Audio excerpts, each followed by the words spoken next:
Can you pay using Affirm on Expedia? About if you can pay using Affirm on Expedia. So for that, as you guys can see, I'm at the Expedia's website. Now here, I'm just gonna book any of the flight randomly, so we can identify if we can pay using Affirm.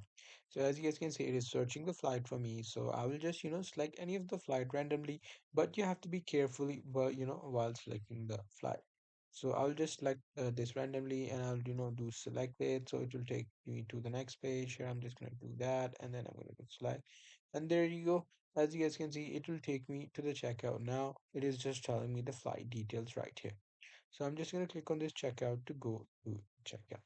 Now in the checkout, you will be able to pay using a firm if you live in a specific region. Just because a firm is available to some of the specific regions, so you won't be able to pay if you live outside that region. As you guys can see, I'm allowed to pay using Klarna, but I cannot see a firm as a payment option. But you will be able to see a firm right here. You might not be able to see Klarna, but you will be able to see a firm right here. You just have to select that, and afterward, you have to log in with your firm account to make payments.